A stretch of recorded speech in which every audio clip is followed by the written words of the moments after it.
Саламатсыздар, урматтуу менин каналымда көрүүчүлөрүм. Сиздерди каналдан көргөнгө абдан кубанычтамын. Көрүүчүлөрүм, урматтуу чөпүрөккө кандай карайсыңар? Негизи дүйнө жүзү боюнча ушундай адамзатты ар кайсы өлкөдө болбосун көркүңүң сырткы кебетесиңе карап адамды анын боюнча мындай кандай чечимдерди кылышат да, сот кылышат адамды.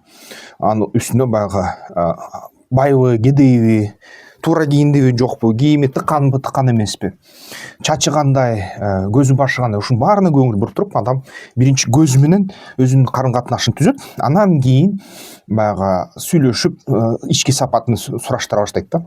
Ошондуктан дүйнө жүзү боюнча бул деген эң модалуу болгон нерсе аябай чоң баада сатылат да. Ушундай жаратылышта мисалы үчүн мындай да, баягы ар кандай тоттуу куштар бар, ар кандай баягы төө куштар бар, мындай жаннат куштар деп коет да, жанар куштар деп коет. Ал куштар өзүлөрү баягы аябай мындай түстүү болгону менен килейген куйруктары бар, килейген канаттары бар, бирок канаттары мындай кандайдыр бир практика жүзүндө эч кандай жакшы мындай маселелерди чечпейт. Мисалы үчүн учканга андай куйруктары менен, канаттары менен оор да, аябай мындай түстүү болгондуктан камуфляж жок, баягы ар кандай жырткычтар сени тез көрүп, тез жегенге кармап алганга мүмкүнчүлүгү бар да.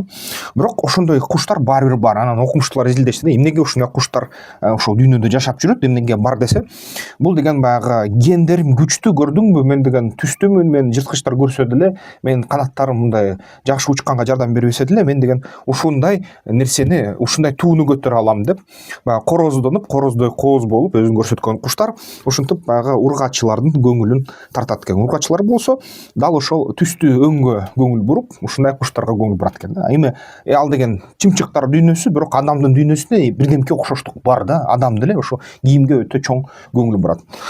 Канчалык бай болбосун мамлекет, ошончо ошондо брендтердин жайнап кетет да. Мына мен биологияны эрте баягы окуп баштагандыктан мен деген ошо модадан алыс болуп калдым да. Баягы жаныбар эмесмин да, адаммын да. Мен деген өзүмө кийимди алсам, ал кийим баягы арзан болуш керек жана негизги маселелерди чечиш керек деп ойлоп алгам да. Ушундай боюнча өмүр бою жүрөм. Тегерегимде болсо көп кишилер болду. Алар деген жок, бренд болуш керек, эң кымбат болуш керек кийим. Барып туруп баягы 2-3 маянаңдын баасы болуш керек бир кийим. Барып же бир маянаңдын баасы болуш керек, эгерде маянаң бир топ болсо. Барып туруп баягы ошо кымбат кийим менен күндө көрүнсөң, ошончо сени элдер, башка ишкерлер, башка инвесторлор ошончо сени сыйлайт. Ошончо сени кыздар, мисалы үчүн эгерде эркек бала болсоң, балдар, кыз болсоң, артыңан түшөт, сонун нерсе болот деп ушинтип ушундай да тааныштарым болгон, мени үйрөткөн ушундай нерсеге. Бирок Америка Кош Штаттарында мисалы үчүн ушу бүт лакшери кийимдер бүт ушу аябай чоң баада сатылат. Dolce Gabbana брендтер, Armani, башка брендтер толтура да эч кылса. Мисалы үчүн ушу дүйнө жүзүндө бизге бренд болуп Кыргызстанга эсептелинген Zara мангалар азыр аякта бааланбай калды. Ал жерде Zara мангалар баягы ылдыңкы иреттеги бренд болуп калды. Өйдөн иреттеги брендтер ошол Dolce Gabbanalarдан өйдөнкү дагы бизге белгисиз өзгөчө аябай бай адамдардын брендтери бар да. Анан ошол брендтерди Америка Штаттары пошлиналык согуш баштаганда ошо Кытайга 100% пошлина койгонду, биринчи 34, 42%, 100% деп Трамп күндөн күнгө ар кандай пошлиналарды ойлоп табатат. Эң биринчи ошо сокку так ошол мода кийимдерге болду. Анткени кийимдин көбү Америка Штаттарынан Кытайдан келет да. Бир бөлүгү Индиядан келет, Вьетнам, Филиппиндерден келет, бирок эң кескин бөлүгү Кытайдан келет. Анан ушул маалда Кытайлар ар кандай роликтерди тарта башташты. Ал роликтерде баягы мазакташат да америкалыктарды. Силер деген эме мындай баягы ушундай өзүңөр фабрикага отуруп тигесиңерби деп биринчи роликтерди чыгарышты, аябай көп жасалма интеллекттин жардамы менен жасашып. Экинчи ирет бул баягы анык контент менен роликтерди жасап башташты, видеолорду TikTok'то, YouTube'да, ар кайсы баягы платформаларды да видеону колдогон. Силер деген билесиңерби дейт, мисалы үчүн Dolce Gabbананы канчадан аласыңар дейт, 5 миңден аласыңарбы, 15 миңден аласыңарбы? Кытайда муну баягы $500 тигебиз же болбосо $300 тигебиз деп ошо роликтерди жайнатышты да. Анан силердин бүт баягы лакшери мода деп эсептелинген эң кымбат силер баягы аябай статустун белгиси деп эсептелген миңдеген доллар менен сатып алынган кийим кечектер жана башка нерселер Кытайда $1,500, $500, $300 жасалат деп ушунун баарын айыптап көрсөтө башташты. Фабрикаларды көрсөтүштү. Ошо Кытайда болуп жаткан баягы өндүрүштүк кластерлерге мындай кандай көз ыргытышты да, көрсөтүштү. Ушунун баары менен кытайлар айтты да, ошо пошлиналарды киргизгенден кийин дейт, ушул кийимдер силерге огой бетер кымбат келет, а бизге дейт баары бир дейт да. Бизге баары бир. Анткени бизде коммунизм, керек болсо ачка деле отура беребиз, ачкачылыкта деле жүргөнбүз. Керек болсо иштин баарын роботтор жасап атат дейт, ошондой да видеолор чыгып атат. Керек болсо ошо жакында Кытай водороддук бомбаны сындады дейт, ошо ал боюнча дагы маалыматтар тарап атат. Кичинекей 2 килограммдык водороддук бомбаны, тактикалык водороддук бомбаны жасадык деп мактанып атышат. А силер жана Кытай Америка Кошмо Штаттарынан толугу менен ушу кетип бараткан баягы сейрек кездешүүчү металлдардан жасалган сырьёолорду токтотуп салды да сатууну. Ушуну менен чоң сокку Америка Кошмо Штаттарынын өзүнө болду. Негизи Америка Кошмо Штаттарынын импортерлоруна катуу сокку болду да, жана кардарларына да. Анткени ушунун баары Кытайда чыгып атат. Ушул лакшери, кумуш деп эле VIP сонун кийимдердин баары көрсө көбүнчөсү реплика Кытайдан чыгат. Же болбосо европалык брендтер ошол Кытайга заказ берип туруп алардан чыгарттырышат, жана ошол Кытай чоң баада 2 бөлүккө бөлөт. Баягы атайын ОТК деген болот, баягы сапат контроль өткөндөн $20-30 миң сатылат бир данасы Америка Кошмо Штаттарынын дүкөндөрүнүн ичинде. ОТКдан өтпөй калгандар реплика деп анан базарларына баягы секонд хенд же болбосо ар кандай баягы Costco деген сыяктуу ошо чоң супермаркет, гипермаркеттерге сатылат, аяктан опыт менен. Экөө тең бир эле да, бирок бир сапаты кичине эле өзгөрсө эле ошондой айырым болуп кетет да.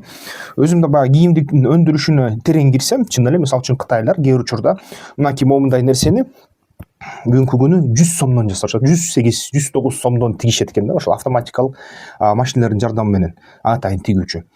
Кыргызстанда аны тиксек эң кеминде дегенде 650-1200 сом болуп кетет да. Эмнегедир ушундай да, бизде автоматикалык машиналар азыр тарай элек. Ошол кошумча баасы, пошталардын баарын терип келгенде ушундай болуп кетет.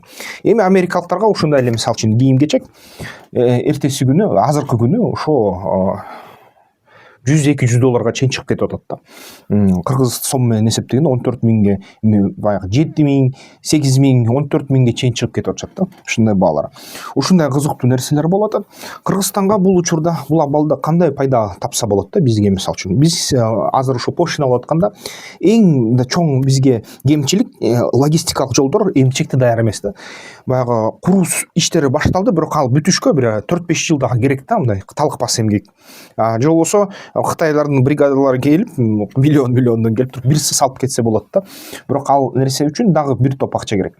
Ошон үчүн эгерде Кытай, Кыргызстан, Өзбекстан темир жол салынса, азыр даяр болуп турса, дал ошол азыр маалда ошол Америка Кошмо Штаттарына кетпеген товарлардын кескин бөлүгү баасы арзан, иттей арзан болуп туруп, кайра Европага кетмек. Европадан кайра Америка Кошмо Штаттарына кетмек да, кичинекей почта менен.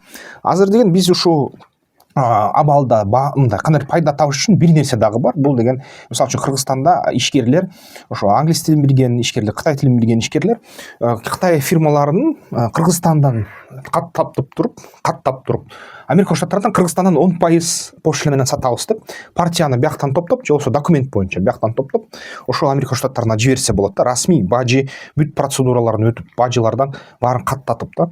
Ошондо мисалы үчүн товар кеме менен Кытайдан Түштүк Америка барып, аяктагы портто туруп турат, Кыргызстандан ошо каттоодон өтүп, бажылык ушундай каттоолордун бүт баарын өткөрүп туруп, анан документтер Америка Кошмо Штаттарына жөнөтүлөт.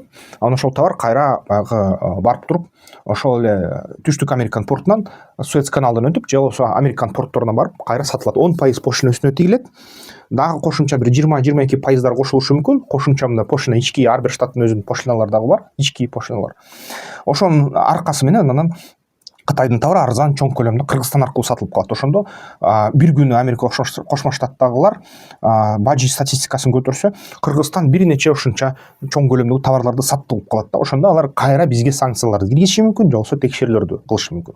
Эгер товар бизден өтүп кандайдыр бир топчу тигип туруп анан кайра Америка Штаттарына барса, анда баасы барары өсүп кетет. Логистика үчүн, анткени бизде деңизге андай жол жок да, ошол темир жол салынбаса кымбатыраак болуп калып атат да. Бир гана ошо тигиндей жол бар, мурунураак айтып берген.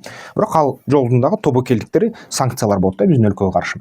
Ошон үчүн ушундай, бирок кантсе да, мисалы үчүн Кыргызстан ичинде өндүрүш кылсак, Кытайдыкынан кымбат болот, бирок поштанын аз болгондуктан Кытай порттор аркылуу, Лианган порт аркылуу, же болбосо Индия аркылуу сатса, эгерде жол тапса да, же болбосо кайра эле ошол Евро биримдиктин өлкөлөрү аркылуу сатса, анда негизи ошо бизди Америка Штаттарына экспорт кылсак болот да. Ушул поштада Кыргызстан келген товар аларга баары бир эң арзан болуп түшүп калат да.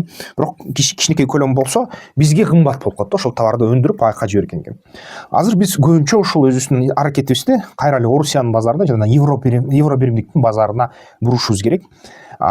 Биз Индиядан же Кытайдан арзан бир нерсе чыгара албайбыз, бирок тамак ашталарга сата алабыз Индия менен Кытайга да, баягы кымбат баада. Ал эми кийим-кечекте алар бизди утуп атышат бар, бирок кийим-кечектин кайсы бир нишасын алып туруп Евро биримдикке сатсак болот. Ошо QR код боюнча бизнес пландоо негиздерине ошо видео курсуна жазылсаңар болот, катталсаңар болот. Силерге кат келет, эмне кылыш керек экенин ушул жерден. Анан албетте каналды колдоп койсоңуздар болот. Силердин пикириңер кандай? Ушундай абалда мен де сиздерге 2 суроодо комментарийден жообуңарды күтөм. Биринчи суроо ошо лакшери деген баягы кымбат кийим кийүү канчалык ошо туура да, кымбат моданын аркасынан, түшүү аркасынан кубалоо канчалык туура? Бул биринчи суроо. Экинчи суроо, бул деген ошо кандай дагы мүмкүнчүлүктөрдү, тобокелдиктери сиздер көрөсүздөр да, ошол Кыргызстандан эгерде ошо бай өлкөлөргө, Америка Штаттар катарына кирет, ошо Кыргызстан аркылуу Кытайдын товарын сатса да, дропшип менен же ушундай баягы бажылык схемалар менен. Албетте ар бир тобокелдикти дагы айтып кеткиле, анткени бул мыйзам бузуу, бир четтен Американын өзүнүн мыйзамын бузуу, санкциялардын коркунучу, бирок оокат кылыш керек, ошону мыйзам бузбай туруп иш ак алып барса болобу? Ушул суроого жооп берсеңиздер сонун болот.